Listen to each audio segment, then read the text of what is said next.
하나님의 말씀 함께 보겠습니다. 신약 성경 요한복음 8장 12절 말씀입니다. 요한복음 8장 12절 한 절의 말씀을 저와 여러분들이 한 목소리로 다 같이 읽도록 하겠습니다. 예수께서 또 말씀하여 이르시되 나는 세상의 빛이니 나를 따르는 자는 어둠에 다니지 아니하고 생명의 빛을 얻으리라. 아멘.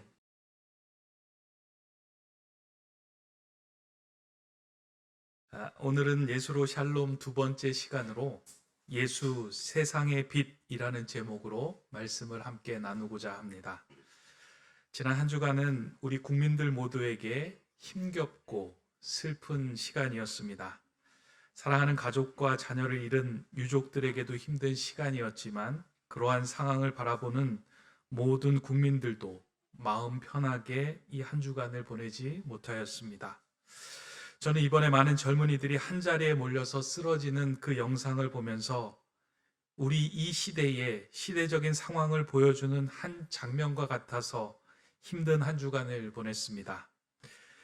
제가 본 그 장면은 마치 바다에 떠 있는 배가 파도로 인하여 그 한쪽으로 쏠리면서 균형을 잃어버린 것과 같은 장면이었습니다.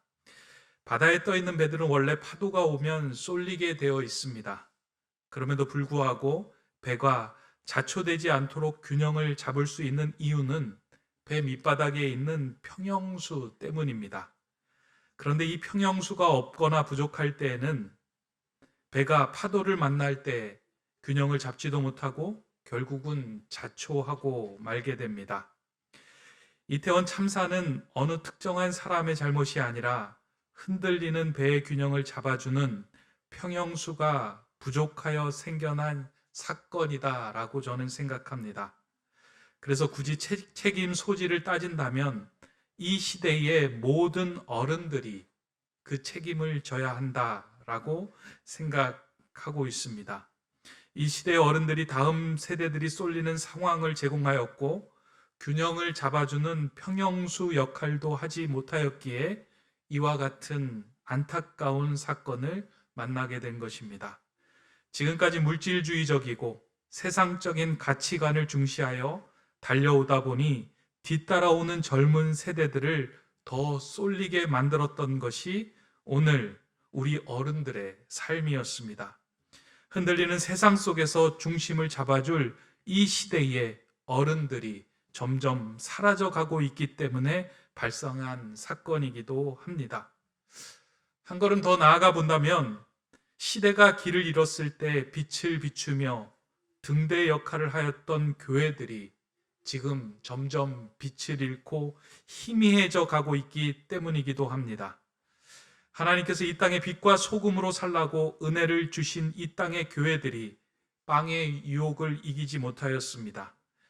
자녀에게 교회를 세습하면서 그 이유를 교회의 안정 때문이다라고 말을 하였습니다. 그리고 많은 성도들이 그에 동의하였습니다.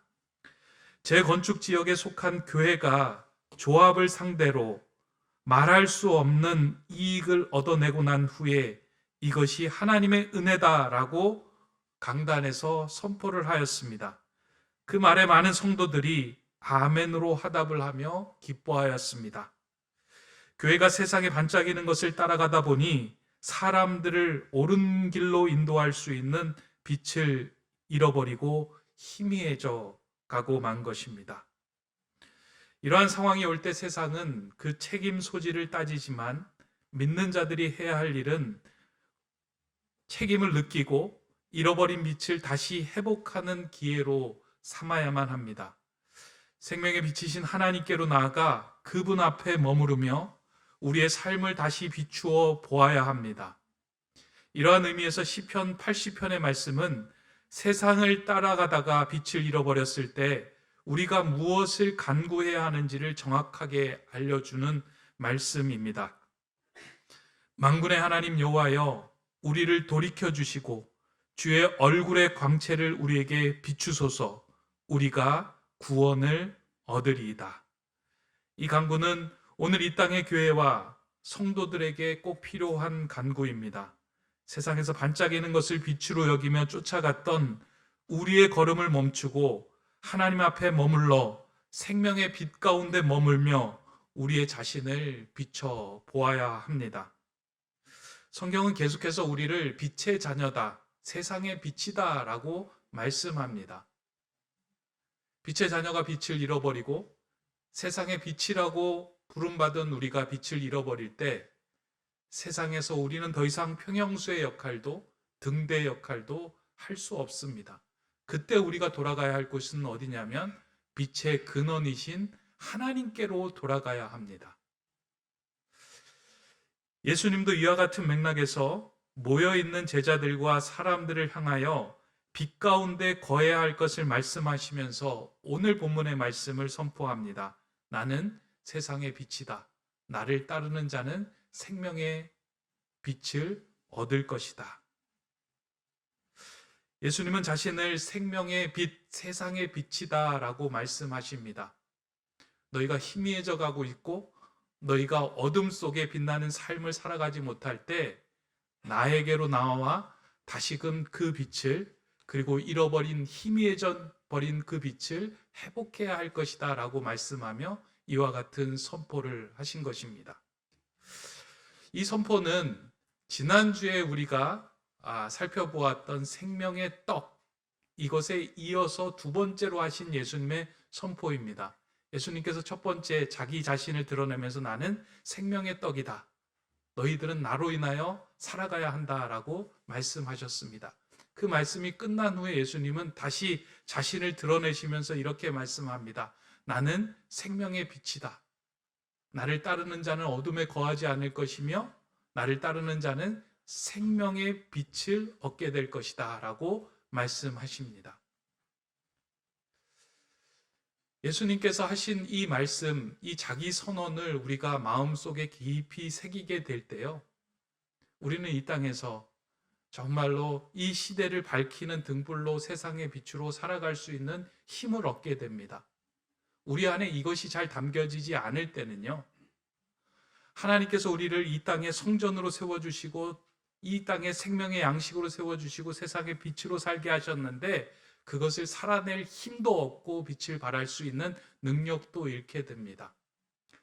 그래서 이 땅에 오신 참 성전이고 참 빛이고 참 생명의 양식인 그분으로 우리를 채울 때에만 이 세상에서 우리가 원하는, 그리고 하나님께서 원하시는 온전한 삶을 만들어갈 수 있습니다.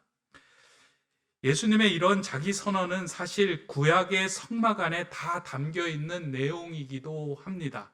여러분들 한번 생각해 보시기 바랍니다. 하나님께서 모세를 통하여 이스라엘 백성에게 하나님과 만나는 장소인 성막을 짓게 하십니다. 그래서 이 성막을 어떻게 지을 것인지 하나님께서 세세하게 가르쳐 주십니다. 그리고 그 성막 안에 두어야 할 물건이 무엇인지, 성구가 무엇인지도 상세하게 알려주십니다. 그 성막 안에 들어있던 하나의 물건 하나하나는 다 의미를 담고 있습니다.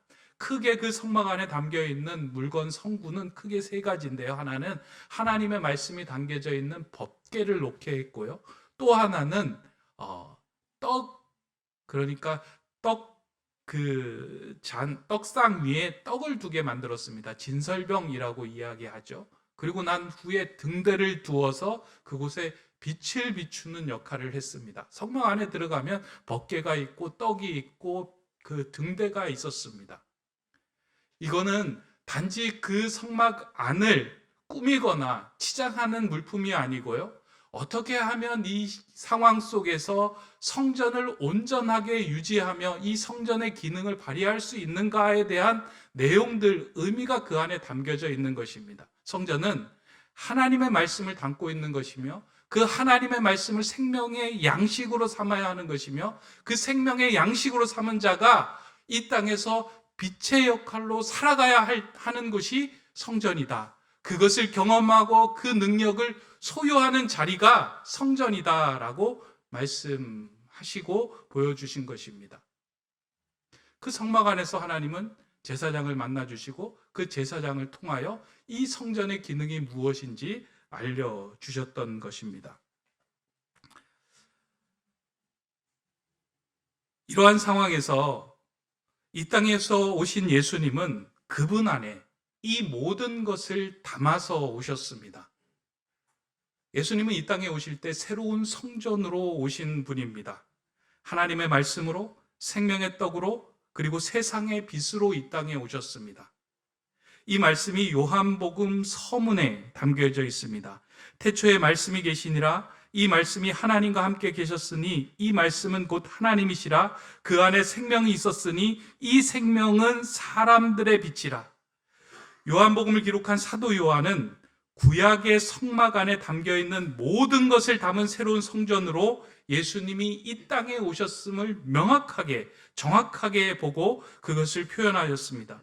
예수님은 하나님의 말씀이며 동시에 생명의 떡이며 세상의 빛으로 이 땅의 성전으로 오셨습니다. 그래서 예수님을 믿는다라고 하는 것은 하나님의 말씀을 양식으로 삼는다라는 것이며, 그 말씀을 붙들고 예수 빛 아래 우리의 삶을 비추어 보는 것이 성전이 되는 것이며 예배하는 것임을 우리에게 말씀합니다.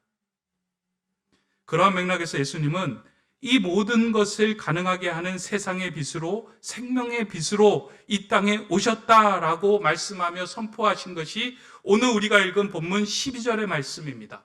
다시 제가 그 본문의 말씀을 읽어보겠습니다. 예수께서 또 말씀하여 이르시되 나는 세상의 빛이니 나를 따르는 자는 어둠에 다니지 아니하고 생명의 빛을 얻으리라. 예수님이 이 땅에 성전으로 오셨습니다. 이제 구약의 성전이, 성막이 폐기되고요, 새로운 성전으로 이 땅에 오셨어요. 우리가 예배한다는 건 예수님 안에 거한다라고는 의미인데요, 오늘 이 자리가 예배하는 자리잖아요. 저와 여러분들이 이 자리에서 예배하는 것 이 자체가 예수님 안에 거하는 거예요. 새로운 성전이신 예수님 안에 거해서 예배하는 거예요. 그러면 이 안에서 우리가 해야 할 일이 무엇이냐면 하나님의 말씀을 양식으로 삼아서 나를 살리는 것은 하나님의 말씀입니다 라고 고백하는 것이며, 그 양식을 먹고 나는 세상의 빛과 같은 존재로 살아가겠습니다. 내 삶을 주님의 빛으로 조명하며 하나하나의 삶을 빛된 삶으로 빚어가겠습니다 고백하는 자리가 예배의 자리이며 성전의 자리입니다.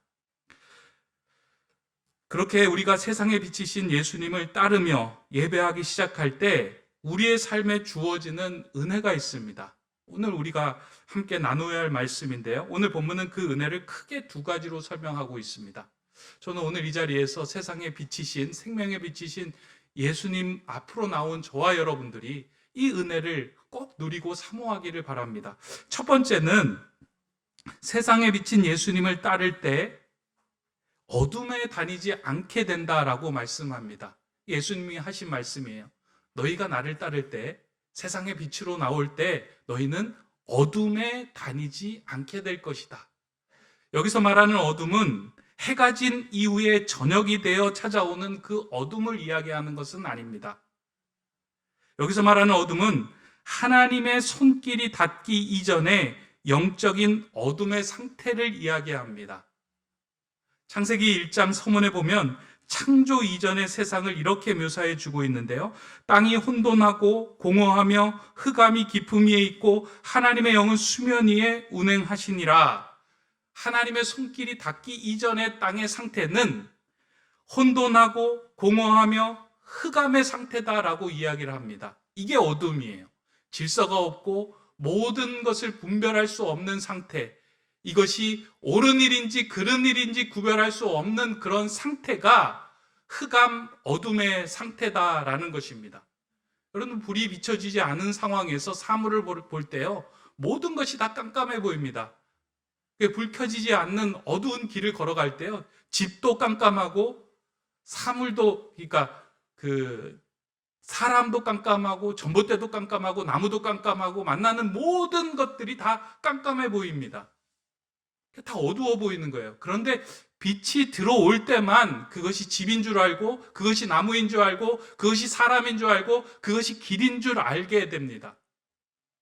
하나님의 손길이 닿을 때에만 우리는 어디에 서 있어야 하는지, 우리는 어디로 나가야 하는지, 우리가 행해야 하는 것이 무엇인지를 알게 된다는 겁니다. 하나님의 빛은 그와 같이 우리를 어둠 가운데서 빛으로 인도해 주시는 빛입니다. 그러니까 예수님께서 이 땅에 오셔서 세상의 빛이다라고 말씀하실 때 그 빛 가운데 거하게 될 때 우리는 이제 더 이상 어둠 가운데 속하지 않고 빛의 삶을 살아갈 수 있게 됨을 말씀하신 것입니다.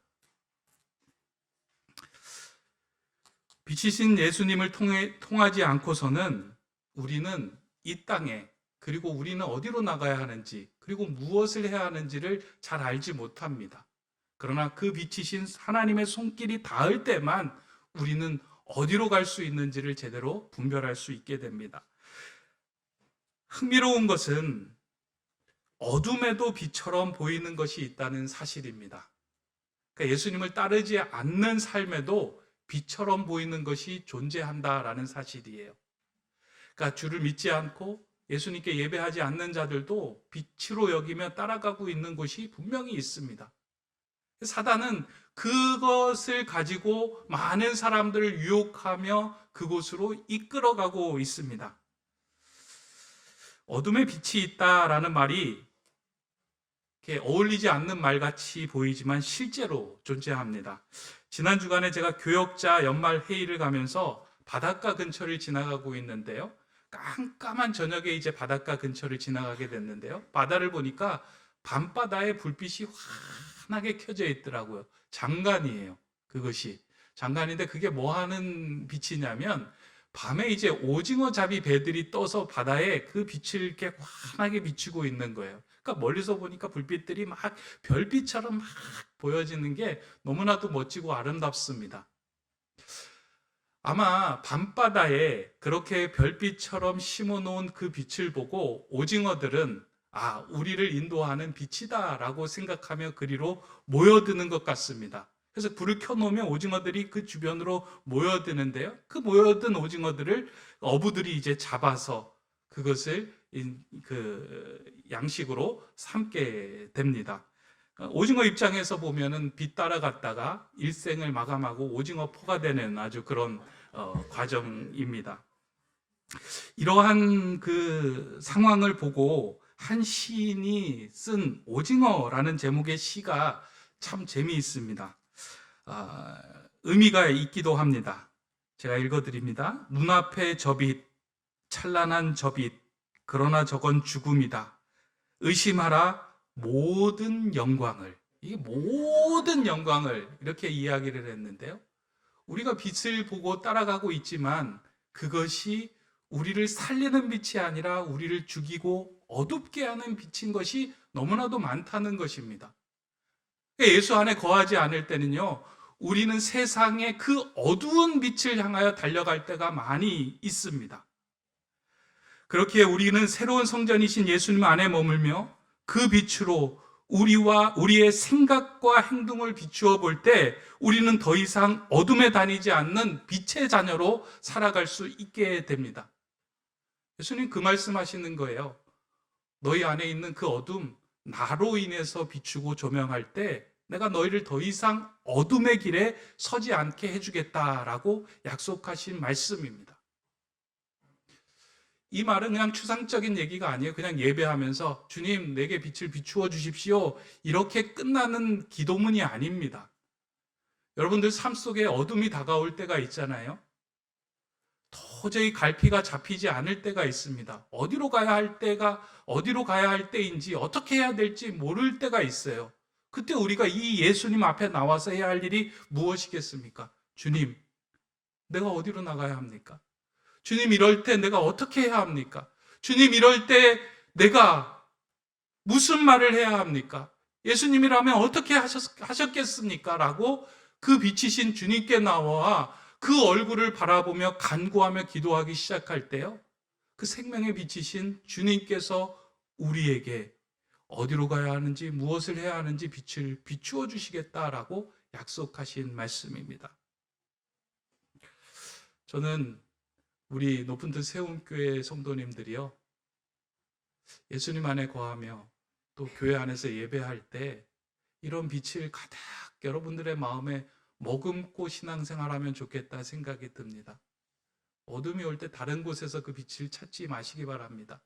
주님 앞에 머물러서 주님 앞에 물을 때 주님의 빛이신 그 빛이 내게 비칠 때요, 우리는 나아갈 길, 행해야 할 모든 것들을 빛 가운데서 발견하게 됩니다. 내가 그렇게 만들어주겠다. 내가 너를 어둠에 다니지 않게 하겠다라고 약속해 주신 메시지입니다. 이 은혜를 받아 누리는 저와 여러분 되시기를 간절히 바랍니다. 이게 첫 번째라면요. 두 번째는 세상에 비치신 예수님을 따를 때에 생명의 빛을 얻게 된다라고 말씀합니다. 하나님께서는 천지를 창조하시면서 빛을 두 번 창조하셨습니다. 여러분들 그 창조의 이제 순서를 읽으면서요, 처음 믿으시는 분들은 이렇게 넘어가기가 힘들다라고 말씀하는 부분이기도 합니다. 왜냐하면 첫째 날 하나님께서 빛을 창조하십니다. 그런데 네 번째 날에 가서 하나님께서 또 빛을 창조하시잖아요. 하늘의 해와 달과 별을 만들면서 빛을 창조하십니다.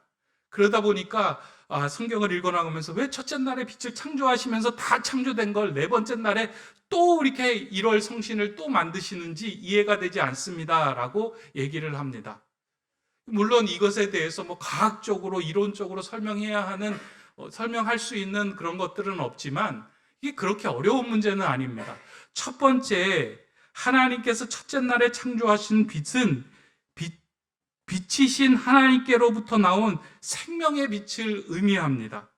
그리고 넷째 날에 창조된 하늘의 광명체는 이러한 하나님의 빛을 담아내어 세상을 비추는 발광체들입니다. 그러니까 첫 번째가 빛이신 하나님께로부터 모든 빛이 나와서 세상을 환히 밝히는 생명의 빛이 된 거예요. 여기에는 생명이 있고요, 여기는 세상을 밝히는 힘과 능력이 있어요. 그리고 네 번째에 창조하신 하늘의 해와 달과 별들은요, 이 빛이신 하나님을 담아내어 세상을 비추는 하나의 피조물에 불과합니다. 따라서 모든 생물들이 태양의 빛을 통해서 생명을 얻는다고 생각하지만 보다 근원적인 것은 태양이 생명의 빛이신 하나님을 담고 있기에 그것이 가능하게 된 것이다 라고 우리는 이해해야 합니다. 하나님은 하늘에서 빛을 발하여 식물과 동물에게 생명을 공급하였듯이 이 땅 위에 생명의 빛으로 예수님을 보내어 주셨습니다. 이게 중요합니다. 하늘의 태양, 이거 하나님의 빛을 머금고 있는 발광체로 지어주셨는데 이 발광체를 통해서도 생명이 살아나요. 그런데 빛의 근원이신 예수 그리스도를 이 땅에 보내셨어요. 예수님이 생명의 빛으로 이 땅에 오셨어요. 그 예수 그리스도를 만난 자는 빛을 얻고 생명을 얻고 회복을 얻고 치유함을 얻는 능력을 받게 됩니다. 이거 추상적인 얘기가 아니에요. 세상의 빛, 생명으로 예수님이 오셨기 때문에 그분 안에 하나님이 담겨 있기 때문에 그분을 바라볼 때, 그분 안에 거할 때, 그분을 빛으로 여길 때 우리 안에 회복과 치유와 온갖 온전함이 일어나기 시작합니다. 제가 한우 신방을 가서 기도하거나 아픈 성도님을 위해 기도할 때마다 붙들고 기도하는 성경 구절이 있습니다. 아마 여러분들도 이 구절을 많이 사용하여 기도하실 겁니다. 말라기 4장 2절의 말씀입니다. 내 이름을 경외하는 너희에게는 공의로운 해가 떠올라서 치료하는 광선을 비추리니 너희가 나가서 외양간에서 나온 송아지같이 뛰리라. 하나님의 이름을 경외하는 너희에게는 공의로운 해가 떠올라서 치료하는 광선을 비춘다. 이 말씀이 그냥 기도하면서 그냥 주문처럼 외우는 말씀이겠습니까? 저는 그렇게 생각하지 않습니다. 하나님을 경외하는 너희에게는 공의로운 해, 생명의 빛이요 세상에 비치신 예수 그리스도의 빛이 너희에게 비추어질 것이다. 그 빛은 너희를 치료하는 은혜의 광선이 될 것이다. 태양도 비춰지면 식물이 회복이 됩니다. 그러나 빛의 근원이신 예수 그리스도가 이 땅에 오셔서 그분을 바라보며 그분과 함께 거하며 그분의 빛을 비출 때 우리의 삶에 회복되지 않을 것은 아무것도 없습니다. 빛이신 주님께서 그 생명의 빛으로 이 땅에 오셨음을 말씀합니다. 오늘 예배하는 우리에게도 이 공의로운 해가 떠올라서 우리의 심령에 회복이 되는 역사가 있기를 소망합니다. 특별히 이번 이태원 참사로 인하여 사랑하는 가족과 자녀들을 잃고서 마음 아파하는 유족들에게 이 치료하는 빛이며 생명의 빛이신 예수님의 빛이 그들에게 비추어지기를 간절히 바라고 소망합니다.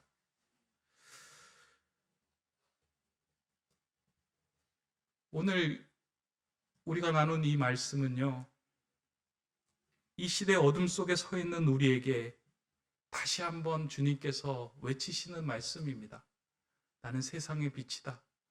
너희를 더 이상 어둠에 다니지 않게 하겠다. 나는 생명의 빛이다. 너희에게 새로운 생명을 주겠다.